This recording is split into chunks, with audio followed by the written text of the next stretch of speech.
Tidang sareng sami keming sir tidang sede banget suci mang tidang padikampu sane banget suci ang tidang di mana tidang matur suci mang pisan aing ge ratu di dalamnya sareng sami semeton tidang keluarga besar Korusia lan Perdana. Tidang pertama-tama mengucapkan banyak-banyak terima kasih indik sepengerau, tapi dia tidak lupa mengucapkan beribu maaf seandainya di dalam pelaksanaan penerimaan kata tiji bahasa Ninten manut di perkayunan Ratu Dedang sareng sami dalam kesempatan ini Tidang minum surga Singapura. Baik guys, turun Tidang matur amater Ratu Dedang sareng sami Tidang aturang pengastum karya umum. Om Swastiastu. Om Swastiastu.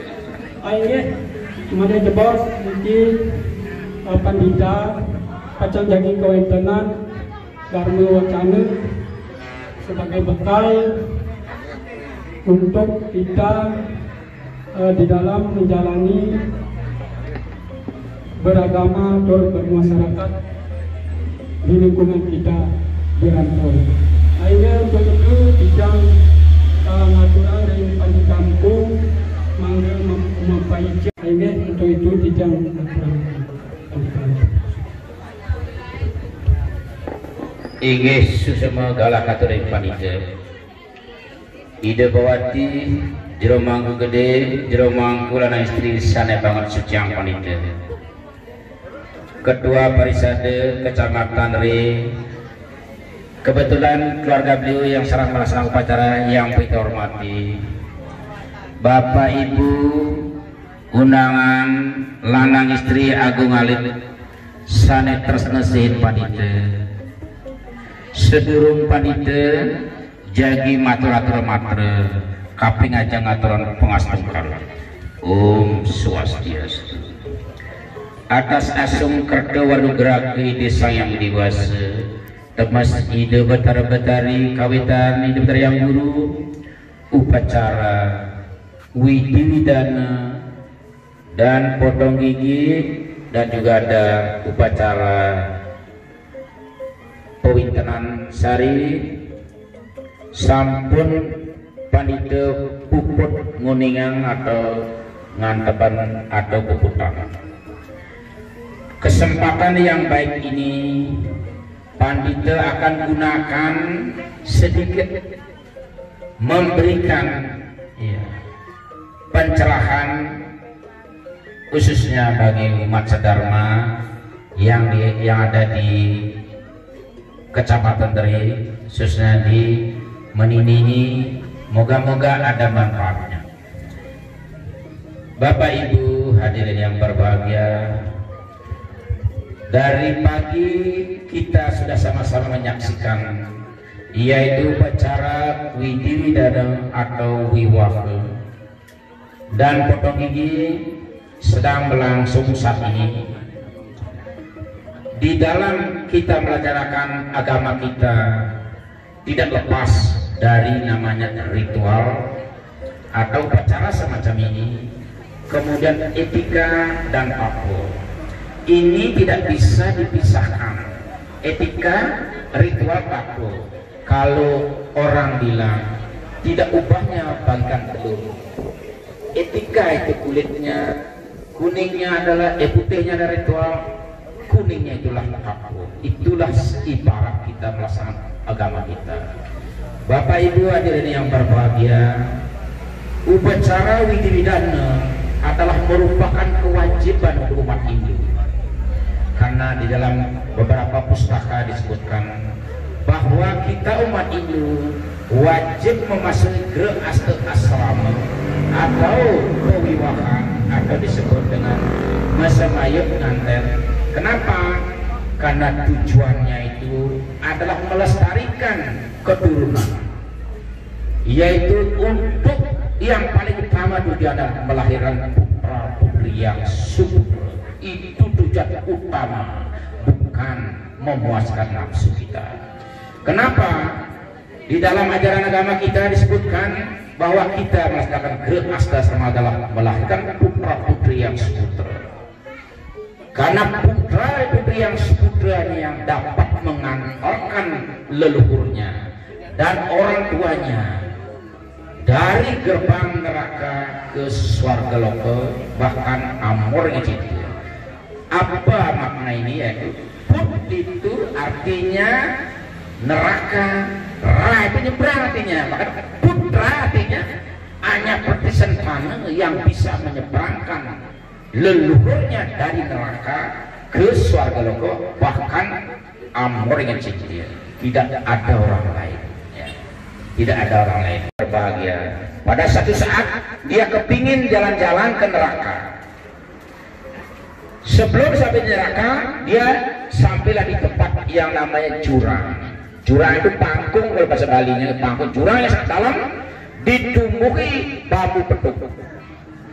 Di sana dia saksikan bahwa banyak orang digantung kakinya di atas, kepalanya di bawah, banyak digantung di sana. Akhirnya dia berdialog si Jatkaru kepada orang yang digantung itu, rohnya itu akmanya digantung di bambu petung. Singkat cerita, hai, kenapa Anda digantung di bambu petung dan kaki Anda di atas? Apa sebabnya? Apa dia bilang? Sangat mengusang roh yang tergantung. Mohon maaf, saya punya anak satu, tetapi dia nyekil berapa cari tidak kawin, tidak punya keturunan.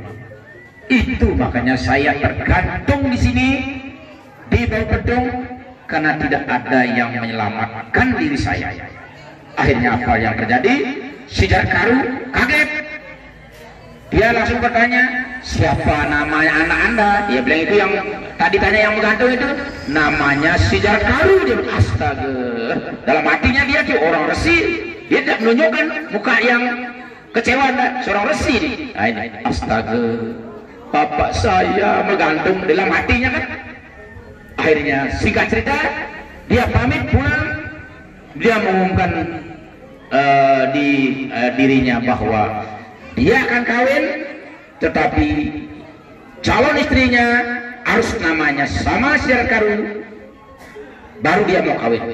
Dia sudah buat pengumuman. Kalau sekarang mungkin juga banner-banner banyak di jalan-jalan, ya, fotonya si Jatkaru, saya mau kawin. Singkat cerita, ada yang mau bersedia kawin dengan si Jatkaru, tetapi seorang naga yang berubah menjadi gadis cantik, dia rubah namanya menjadi si Jatkaru. Singkat cerita kawin, hamil, punya anak. Baru bapaknya si Jatkaru itu setelah punya cucu baru lepas dari gantungan.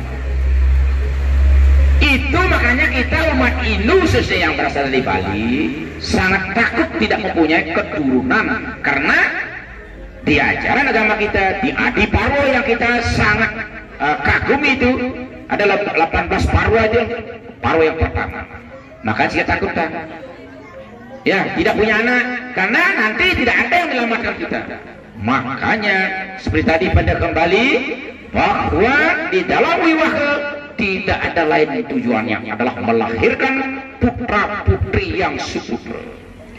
Di dalam Weda kita ada 8 caranya kita melaksanakan wiwaha.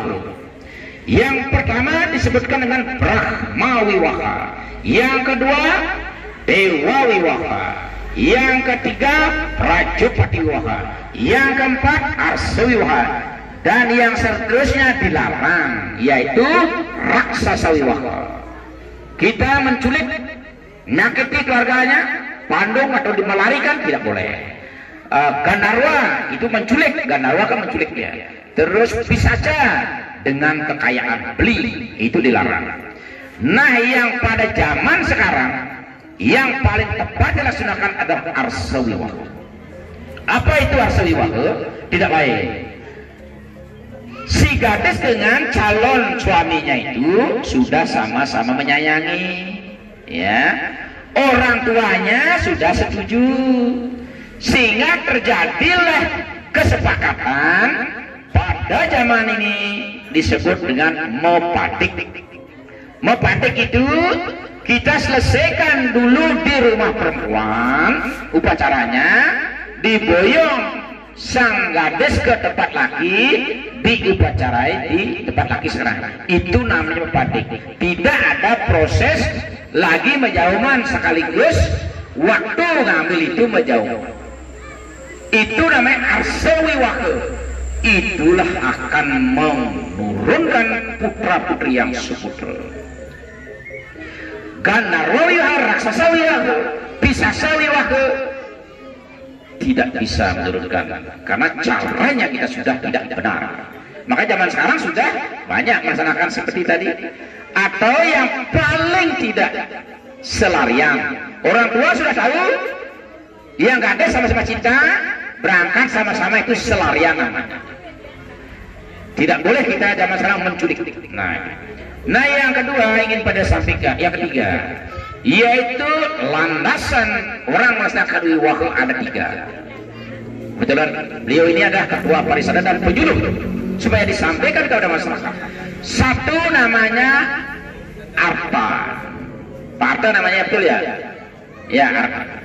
Arta, pertama dharma, arta, kama. Itu landasannya orang wiwahe. Belum memikirkan yang lain, artinya apalagi moksa, belum. Dharma, arta, kama. Apa maksudnya itu? Orang melaksanakan wiwahe adalah semua perbuatan halus berdasarkan dharma, baik mencari arta maupun memuaskan keinginan kamunya, tidak keluar dari dharma. Belum memikirkan moksa, belum, karena mempunyai tanggung jawab istri dan anak. Makanya disebut dengan memasuk gerbang Grehasta asrama. Itu landasannya. Di mana sastra lagi yang menyebutkan yang selanjutnya? Jodoh itu menurut Hindu titipan Tuhan. Kita tidak boleh paksa-paksakan. Makanya tadi nalisir tadi itu sudah mas pujanya itu. Perdana pusa adi sangyo gayo windu dia pokda jagat nataya dewa dewi sangyo. Apa artinya? Ya Tuhan, Engkau yang menciptakan laki-laki dan perempuan. Engkau juga menyatukan, dan Engkau juga memberikan kedudukan di masyarakat. Engkau juga memberikan keturunan. Itu makna tadi pujo itu. Makanya kita zaman sekarang mungkin sudah tidak ada menjodoh-jodohkan anaknya kan. Nah, ada. Zaman dulu mungkin. Sekarang sudah terbuka agama kita. Ini tadi pujo yang kita bahas. Artinya jodoh di tangan Tuhan. Jadi tadi itu Tuhan menciptakan laki-laki dan perempuan berdana khusus. Tuhan menyatukan. Tuhan mengembangbiakan, membuat keturunan, memberikan kedudukan di masyarakat. Tuhan, contohnya analisir, tidak pernah minta jadi sulinggih, tapi bisa. Karena Tuhan yang istilahnya atas takdir sudah dikarma. Pak Arte kepingin jadi ketua parisada kan sudah. Ketua masyarakat, pasti masyarakat yang memilih kan itu kan. Nah itu artinya kedudukan di masyarakat juga dibentuk oleh Tuhan itu sendiri. Nah itulah dasar-dasar kita melaksanakan wiwahe. Selanjutnya kajian wiwahe. Di dalam masalah wiwahe sebenarnya yang ini dinatah ini yang paling penting. Yang paling penting ini yaitu ini namanya mesakapan atau mekalan-kalan. Raja sama petik aja. Ya petik. Niki yang penting. Ini namanya mekalan-kalan atau namanya yaitu mesakap dinatah. Di sini yang paling penting. Nanti ada prosesi muter 3 kali. Art mendiringi jarang dada di dan Banten ini itu simbol dari yaitu melepas brahmacari ke Grehasta asrama. Muter 3 kali ada awal ada perangkat air. Kemudian sudah itu diikuti dengan motong benang jarang dada itu ada benangnya. Sudah itu dimasuki yaitu adalah simbol daripada gerbang Grehasta asrama. Tadinya waktu muter itu diantar oleh bapak dan ibunya, waktu masuk hanya dia saja. Itulah simbolnya mau masuk gerbang gerasta muter 3 kali lagi. Sudah itu baru prosesi nusuk 3 dadakan namanya. Ini maknanya itu adalah artinya sebelum kita upacara ini membiarkan belum boleh kumpul. Itu maksudnya ini. Nusuk 3 dadakan itu adalah menembus ya perawannya si gadis itu maksudnya. Itu maksudnya nanti. Kemudian terakhir diakhiri dengan jual-jualan. Apa maknanya? Karena dia sudah melakukan gerak asrama supaya mandiri, itu adalah dia jual-jualan, dia bisa mencari pengumpul jiwa sendiri. Begitu maksudnya dari acara itu. Nah, nikah untuk kawin. Karena ini hampir selesai, anunya matata ini lagi sedikit petik dan meraja yang mewinten. Panitia jelaskan lagi sedikit indek matata potong gigi. Potong gigi sastranya mungkin ada hanya 4, mungkin tidak ada lebih lagi nih. 1 kalau tatu, 2 semaran dahana lontarnya itu, 3 apa namanya kalau terus tatu semaran dahana aji prokah. Nah, pertama lontar semaran dahana. Nih panguning ini kenapa ada gambar iki apa namanya itu di depan itu apa Ganapati?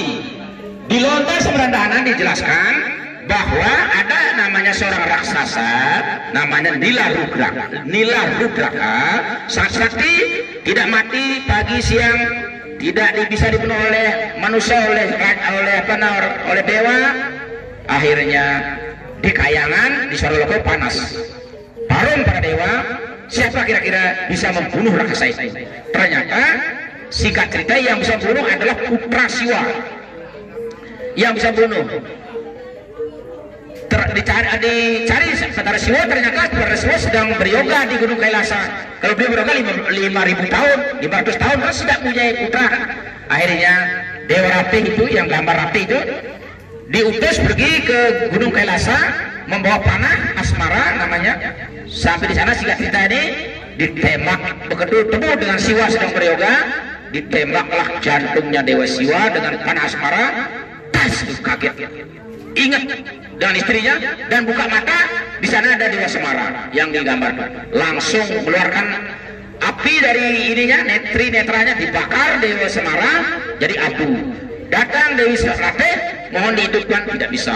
Akhirnya Dewi Ratih bersapil minta dibakar jadikan abu, dibuang ke bumi, diberikan penugerahan oleh Batara Siwa, yaitu setiap orang akil balik digoda oleh Semar dan Ratih. Makanya kita harus upacara menaik bajang, menaik keli, dilanjutkan potong gigi. Seperti tadi karena raksasa dari raksasa sakti, lahirnya pulang Dewa Siwa, singkat cerita ambil Dewa Siwa, Dewa Uma, takut pada Dewa, putra Siwa yang bagaimana bisa membunuh. Ditendungi oleh Bagawan Naspati, ternyata putra Siwa yang berkepala gajah. Singkat cerita, sedang ambil Dewa Uma, dikagetkan oleh gajahnya. Dewa Indra dipinjam oleh Dewa Indra sedang jalan-jalan di taman. Dewa Uma dikagetin dengan gajah. Artinya pikirannya gajah Dewa lahir dah Batara Gano berkepala gajah, baru lahir sudah minta tugas. Ayanda Dewi Batara Siwa, apa tugas anda dilahirkan? Tugas anda adalah untuk membunuh raksasa Nila Rudraka. Singkat cerita langsung dicari 3 raksasa Nila Rudraka, akhirnya bertemu. Pertempuran dari pagi sampai sanikala tidak ada yang kalah. Begitu sudah menjelang sanikala, si raksasa Nila Rudraka mesiluman di apa diadakan itu apa namanya itu di tiang, langsung dapat pengisik dari Siwa, cepat potong taringmu, tusuk itu apa namanya adakan itu, potong taringnya Gana, tak tusuk adakan, keluar darah, matilah si raksasa Nila Rudraka. Apa maknanya itu? Yaitu bahwa kita mentakah adalah supaya hilang sifat-sifat raksasa. Contohnya potong taring ditambah 4 1.000 jadi kan intinya taring. Nah itu saja. Kalau tatu sudah jelas banyak yang tahu, yaitu Batara Kala lahir dari Kamosiwo kan di atas di laut, sudah itu tumbuh jadi Batara Kala. Sudah potong taringnya baru di oleh tersia, inilah bapak. Dia mencari bapaknya sebenarnya. Inilah bapakmu, ini ibumu, Dewi Uma. Nah, artinya Bathara adalah putra dari Siwa. Sudah potong taringnya, baru dia ketemu orang tuanya. Apa maknanya? Bahwa kita kalau tidak menata, nanti kalau kita sudah meninggal tidak akan ketemu sama pencipta. Siapa mencipta kita tidak akan ketemu. Artinya tidak bisa menyatu. Itu berdasarkan lontar kalau. Yang terakhir lontar aji prokta. Bunyinya yang singkat, tanunang ludin bangke, yang ludin bangke pada dosa yang ludin sarang yang ditatahin. Tidak unang natahin wangke, yang natahin wangke pada dosanya yang natahin dan yang ditatahin. Boleh artinya dilarang itu metatah kalau orang meninggal, tapi ada lontarnya sudah mani, sastra sudah mani. Boleh metatah orang meninggal di Pepaga dengan catatan harus ada padi, harus ada anggapan atau ani-ani, ada lesung. Itu yang pakai nata itu adalah bunga tunjung berdiri di atas lesung. Ada peras, misalnya di Pepaga jangan, ada peras di samping itu nanti untuk menata, ada lesung, ada padi, ada ani-ani dioles ini. Boleh natahin orang menata. Yang natahin tidak boleh pemangku, tidak boleh sulingi. Yang boleh ada keluarganya yang paling tua, hanya noles. Itu boleh menata orang meninggal dengan catatan itu. Kenapa? Karena ada di lontar tenung mimpi. Kalau kita mimpi panen tadi, ada keluarga kita akan meninggal. Nah itu dipakai oleh dasar oleh Sudamani untuk membolehkan orang metatah orang sudah meninggal. Nah mungkin nikah yang dapat kita sampaikan. Nana Mawati, tolong dirajah Imam Wintan itu dah. Yang dirajah Imam Wintan? Udah, ini belum nikah nih. Nah mungkin nikah yang dapat kita sampaikan. Pantite Sida Bantu Pramasanti. Om Santi.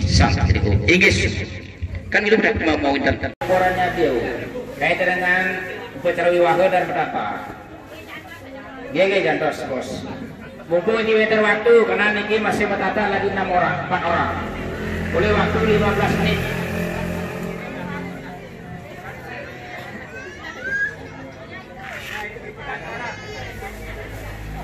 Ya itu waktu. Pandai. Mungkin ke mall mungkin ini ke mall Pak. Halo Pak, sudah bisa ke mall mungkin ini. Iya. Hari ke mall. Bukan ke mall, ke mall. Oh Pak, penyuluh lagi. Nalisir akan berikan dari wacana ini upacara yang diserahkan hari ini direkam. Foto di sini bersama. Nalisir dari atas ini.